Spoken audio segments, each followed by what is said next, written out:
Welcome to NinjaCast, a photography podcast powered by Studio Ninja, the world's highest rated business management app, built specifically for photographers.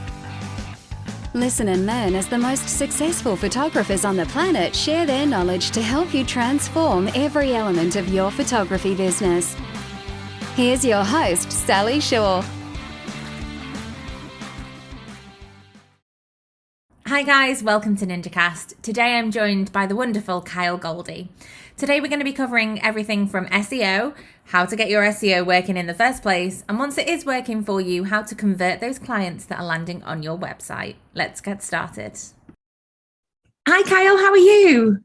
Doing great. Thank you so much for having me here today. I appreciate it. No, I appreciate it. It's been such a long time coming. I've been really looking forward to chatting with you.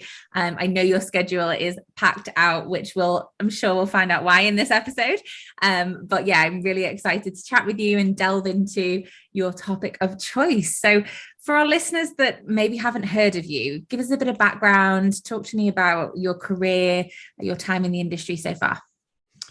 Yeah, so a bit of I'll try to paraphrase into a nutshell because it's a long sort of journey that I've had.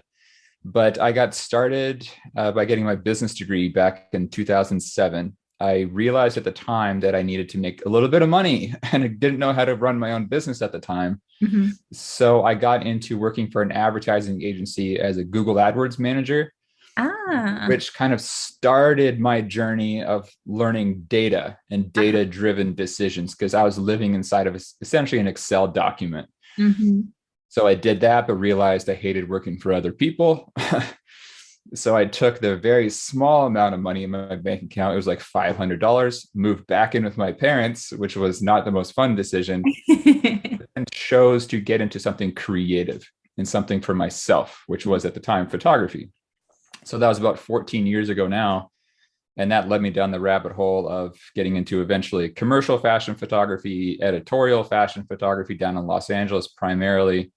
Worked with a lot of really amazing clients over the next 6-7 years or so until I met a woman who is now my wife. And we essentially chose to move back to the Seattle area where I am now. Mm-hmm.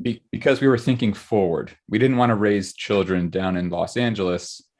I still don't have kids, still working on that journey, but that's what brought us back here. And purely and simply out of a business decision, we decided to get into weddings, elopements, and portraits. Mm-hmm. And that was back in about 2013 or so. Mm-hmm. And then since then, we also got into education after figuring out this is a repeatable sort of system. We got into real estate investing. We got into owning a coffee shop now. Wow. So we're trying to diversify revenue and not just have the photography stream of income anymore. Absolutely. And then, so you've got a huge photography background. So when you're kind of talking SEO for photographers, you really know what you're talking about in terms of how it then affects a photographer's business. So yeah. You've already mentioned Google AdWords. You had that knowledge there already. What made you kind of make a business out of it? Yeah. So when I chose to start working for myself, after I quit that Google Ads job, I really thought I had this passion for photography because when I was a kid, I was traveling the world. My dad was a pilot. And so I always wanted to document things with a camera. But because I didn't have money to run into Google Ads all the time, I was like, all right, well, how can I do this for free? How can I take essentially the same data, the same keywords, but then get in front of people for $0? Mm-hmm. And that's essentially SEO. It's just by getting in front of very strategic keywords and then having just the visibility grow over time. Mm-hmm. So that's why I chose to get into SEO and ditch the ads back then. And for anyone listening, I'm not against ads. I'm not bashing ads educators, anything like that. But that's just my kind of starting path of wanting to get into SEO, just out of the fact that I had to. Yeah, absolutely. If you're traveling all the time and you're young, you've not necessarily got the money to throw ads right now, right? Yeah, exactly. So SEO is kind of your specialty, yeah, your jam. So I'm excited to kind of pick your brains and go as deep as we can in just one short episode. I know that we could probably spend about 10 episodes just on one portion. Yeah. So I mean, you must have seen it all, right? You coach photographers, you have courses that you run, you are very active on social media, helping people out in there. You must see all the mistakes, all the successes. So what are the common mistakes that you see photographers making with their SEO? Yeah, it's a good question. That one topic I could talk like 8 hours about, but the biggest thing that I see making, photographers specifically making mistakes with their SEO is that they think of their SEO like the end all be all answer of like getting more clients, making more money, simplifying their life. But SEO does not exist in a vacuum, because if we're really compartmentalizing what happens inside of your business, SEO, the goal of it is not to get a booking. The goal of your SEO is just to get targeted, ideal traffic coming to the website. Mm-hmm. It's the same thing with Facebook ads. It's the same thing with Google ads. It's the same thing with any traffic source. That's the one goal of it. It's just to get the traffic. Mm-hmm. So a lot of photographers I've seen are doing one of two things as the biggest mistakes. Number one, going after the wrong keywords, because they're thinking, oh, I think I should go after this keyword because I live in this area and this is my job title. So I'm going to go for that without even doing the research to begin with. Mm-hmm. And if they live in a smaller area, well, most often in tiny little towns, there's no one Googling for you in that little tiny town. So we then have to identify, well, what are they Googling for? Yeah. Problem number two is they forget about the conversion element of traffic. So they think, oh, my SEO is dialed in. I did everything that this person told me to go do, but it's still not working. Oh my gosh. But at that point, we got to look at your website, the content, the quality, the messaging, the personal brand, the framework of the design, everything. Yeah. And if that's not dialed in, it's going to feel like SEO or ads are not working, even though those are doing their job properly. Absolutely. So, the this city wedding photographer in this city, and you've said the same city name about 7 times in one paragraph. Feels very SEO, doesn't it? It feels like you're writing for Google rather than writing for your client.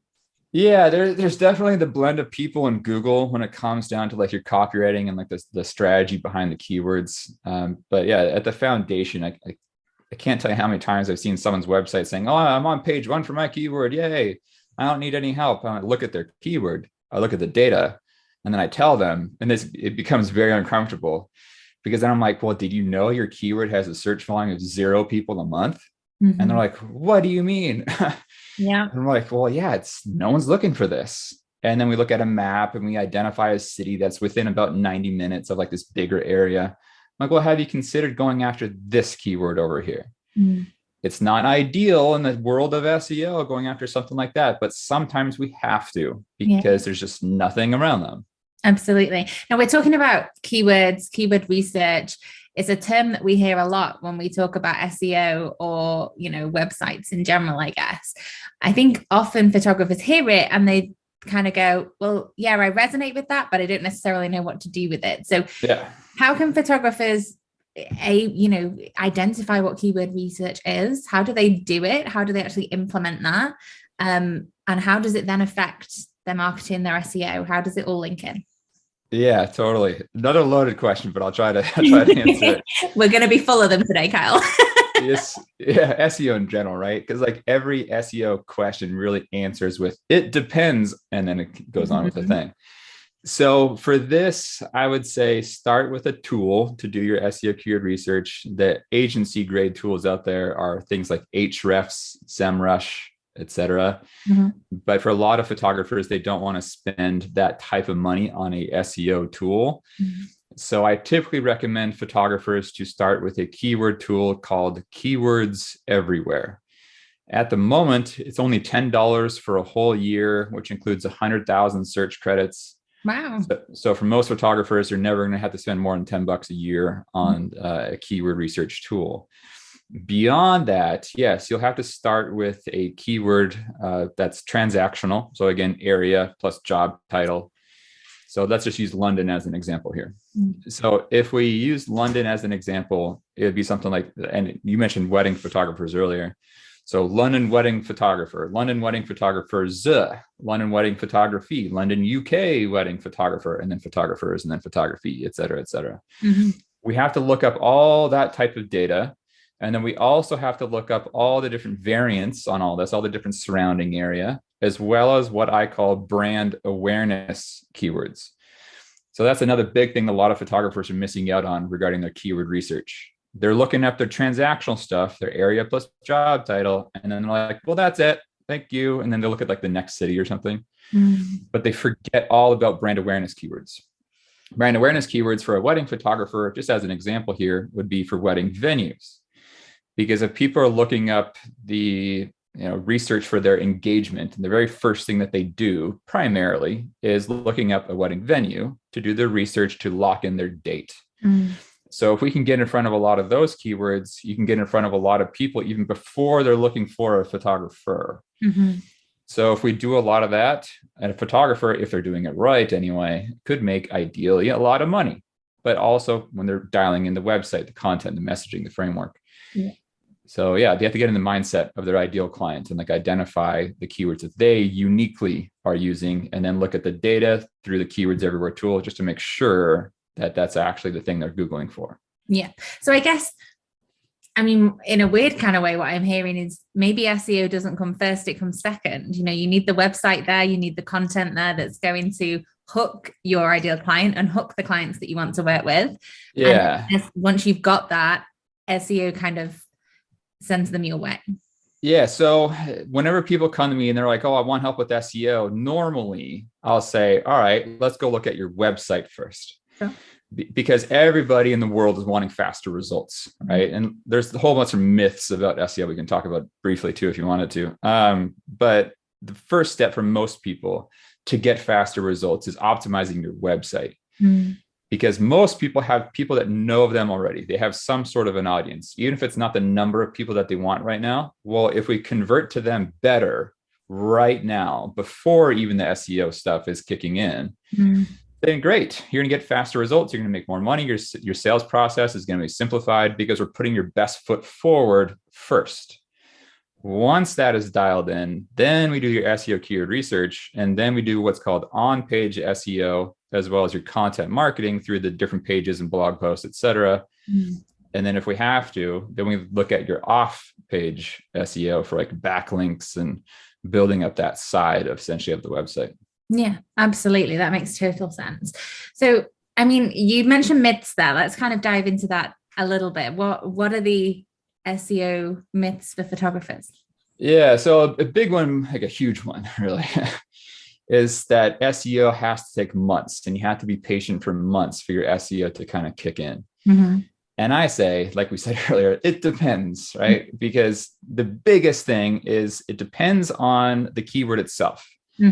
If the keyword itself is really competitive, like London wedding photographer, London family photographer, et cetera, then there's probably going to be a lot of stuff that we're going to have to do in order to get you towards page one, a lot more stuff in comparison to going after, let's say, as our earlier example, an individual wedding venue. Because if there's not a lot of people going after a certain keyword, well, it's lower competition and easier to get on page one. And so if it's a lower competition keyword, I've seen a lot of my clients get on page one in a week or two, not 6 months down the road. So while we are doing all the work necessary to get in front of the most competitive key phrases, we're also creating content at the same time for the lower hanging fruit. So we can get on page one faster for some of those brand awareness keywords. They're doing things simultaneously and not just like, oh, well, it takes months, so I'll just be patient. And they ignore what actually needs to happen, and they wait too long with their SEO, and they think, oh, it's not working, so I'm going to go try out some Facebook ads, and they just give up. I think SEO for a lot of people out there is, especially when you're not a professional like yourself, it's a case of throwing something at the wall and hoping that it sticks. And then when you're a few months later and you feel like it hasn't stuck, you move on to something else. Yeah, exactly. Because if they're throwing like the spaghetti at the wall, seeing if it sticks or not, but a lot of times people don't even know how to analyze the data to see like, why is it stuck? What's going on? And if it is stuck, it's like, well, how do I get it unstuck now?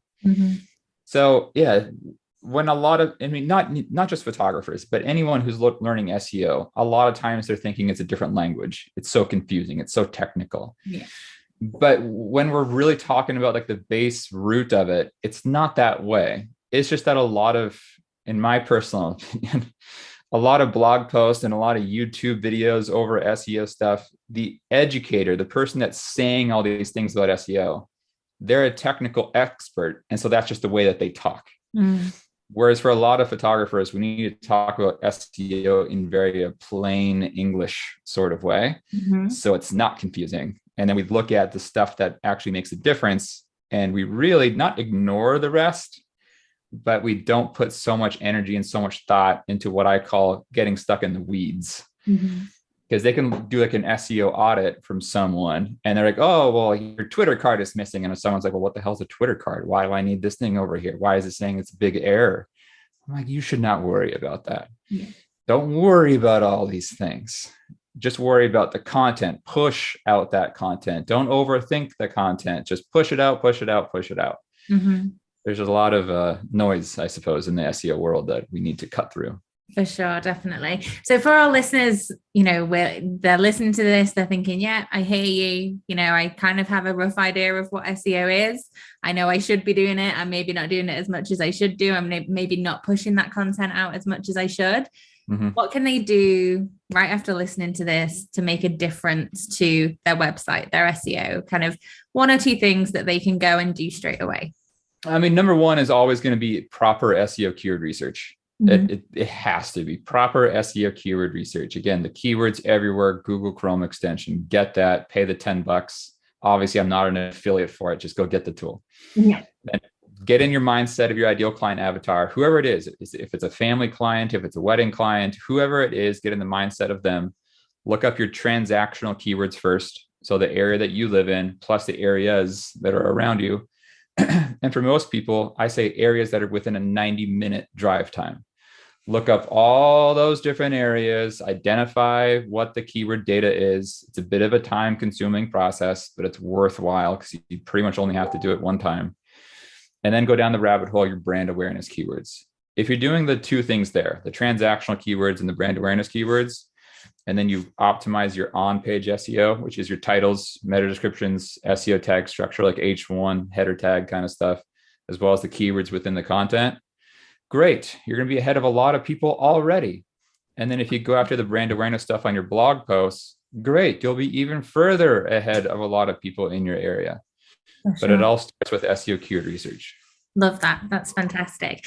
So, I mean, we've touched on it briefly. Having amazing SEO is great. And that's a lot of work. But when actually potential clients are getting to your website, they're not converting, then you've got a whole different problem. So how can photographers build a website that means that not only, yes, their SEO is good and they've put the work into that, but their actual conversion rate is good too? Yeah. So my biggest piece of advice, and this is hard for humans in general, but to take the ego out of it, take emotion out of it, and then ask whoever is in your world, whether it be like your partner at home, friends, family, photographers, anybody, but make sure you're going to be getting honest feedback from what they see on your website, what they feel on your website. What we do inside of my mastermind program is what I call an uncomfortable call because it's uncomfortable. So we say, all right, everyone, we're going to be looking at so-and-so's website. We're going to identify our number 2 reasons why we would not want to go book her for X price. Yeah. And we're all nice about it, but we then say our number 1 and number 2 reasons why we would not want to go book. And so the more and more and more they come back, eventually the goal is, oh, I would just book you. As long as I knew of you and knew that you existed, I'd throw money at you. But we need more of that honest feedback first, because everybody's website is different. The content we see is subjective to the viewer. It's just art. So if someone's saying, oh, I wouldn't book you because your editing is inconsistent. Okay, well then re-edit some of this content. We need it to be consistent, especially for the higher budget audience. But if your personal brand is also bad, like it's a cell phone, like selfie, well, you don't value photography yourself. So why would I want to go pay you for that? If your branding is bad, the colors are distracting from the work itself. If the elements are too like crammed in or too far apart, look like there's design flaws across your website, you're not paying attention to details, you won't pay attention to mine. If you're not personal on your website, you're talking about yourself in third person constantly, it doesn't feel personal. I'm not going to get a personalized service now. If it's confusing to like find stuff I'm looking for, again, I'm confused. Confused people don't buy. Mm-hmm. So we need to get very strategic with this website, and the website design itself is going to be changed slightly depending on the niche that you're in. Mm. So like boudoir photographers versus wedding photographers is a big one, because they're totally different approaches, totally different marketing messages. Yeah. We need to be talking about different things essentially. Absolutely. So, did you say this is something that you cover in your mastermind group? So this is kind of the kind of topics that you talk about, the support that you offer each other? Yeah. Most people come to me for SEO help, but because SEO doesn't exist in that vacuum, I help them with all the other things too: website, pricing, sales, client communication systems, automation, all of it. All of it. I love that. Oh, your dogs are chirping in too. Yeah. They're having a good old play there in the background. They are. So, I mean, I guess the big overall thing for any business owner, but especially, I'm a photographer myself. And I feel like there's a theme in our industry, more specifically, we want to make more money whilst working less. We don't want to have to work in all the hours God sends to be able to make the salary that we want in a year. So how can what you're talking about help photographers achieve that? So it's not going to be overnight. It's going to be work up front, because all that SEO research, all the on-page SEO efforts, the website, tweaking, redesigning, whatever has to happen at that stage there, it's just going to take work. Yeah. But once that stuff is dialed in, the goal with your SEO content, the goal with you cranking out more blog posts, is that the fact that it's work up front, but it's less and less and less and less over time. Because for most of us in most markets, there's not a lot of keywords. The most amount of keywords for a photographer is in the wedding industry. In all these other industries, it's less and less and less. But that's a good thing, because at some point, we're going to run out of stuff to even blog about. We're going to run out of stuff to create content for. So all of these sorts of things are really beneficial, because at some point, great, your SEO regarding content itself is tackled. It's done. You can lay under this shaded tree that you've had growing for X amount of months or years. And then you can start putting your effort into other things. You can start to pivot that effort into other things. Those other things are going to be dependent on your career as a photographer. Because just as an example, a lot of times I've seen photographers get out of the industries that they're in at between the ages of 35 to 40. It's kind of like a very common sort of age to be like, I'm going to pivot into something else. Yeah. Well, at that point, because your SEO is ideally dialed in by that age, then you're able to then, okay, great. Well, I'm going to put less pressure on my photography business. I'm going to allow people to come into me, then I'll pivot my freed up time that I have, because I've done all this work, into diversifying revenue. Yeah. So that's why, my wife and I, we still have an active photography business, but we work less than, I'd say, 2 to 3 hours a week at this point to like actively manage and maintain everything. That's incredible. Because we just kick back. I don't post on Instagram anymore. I don't do really any blog posts anymore. The last blog post that I wrote for my wedding photography business was probably 2.5 years ago. And I'm still getting over 1 million people seeing my content each year. Wow. So it doesn't really matter for me, because I'm still booking the clients I want to go book, still making the money I want to go make. But we have all this freed up time. And that's why we got the coffee shop for extra cash flow. That's why we got real estate for extra cash flow. Yeah. So it's just easier over time, rather than living inside of a Google AdWords manager or a Facebook ads manager and always having to look at data and always having to like pivot some sort of ad creative. Absolutely. Definitely. I love that. If there was anything that you could change over the course of your career, let's say, we took you back and you were just about to get that Google AdWords job. Is there anything that could change?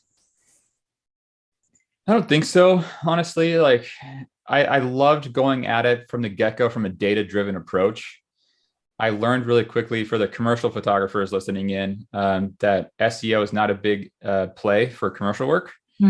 It's much more trust and relationships based. And one thing that I wish that I had back then was a mentor, because when I was really trying to dial in my own SEO, it took a lot of trial and error. Like I was the person throwing spaghetti up against a wall, trying to see what the heck I was actually doing, and then failing at it. And then like, oh my gosh, I'm panicking now. I have to put money into directory listings. Yeah. We have the ones I'm referring to. So I put some money into those, and it worked for me up until a certain price point.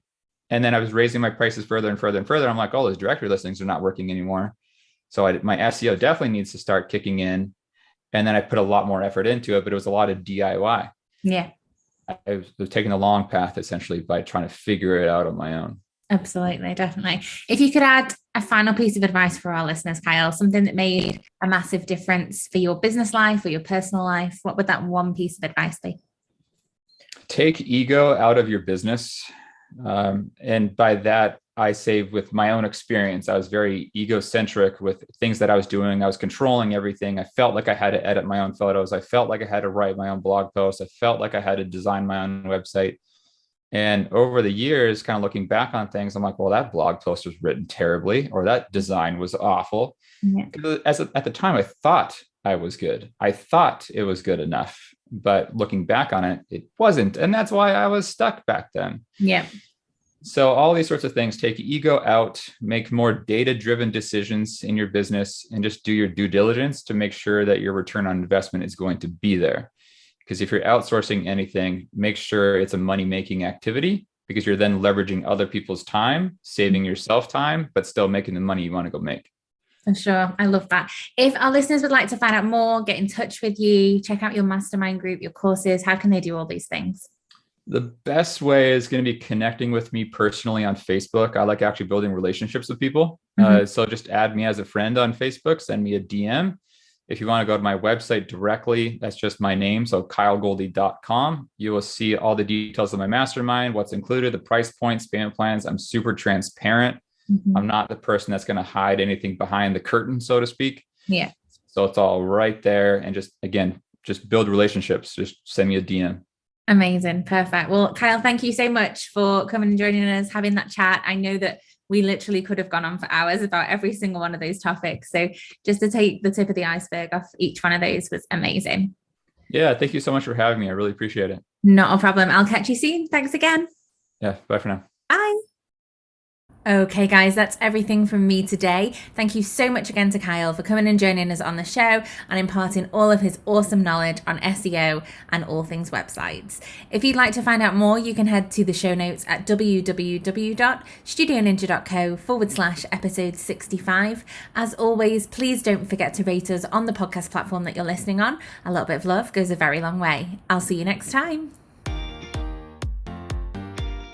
Thanks for listening to this episode of NinjaCast, brought to you by Studio Ninja.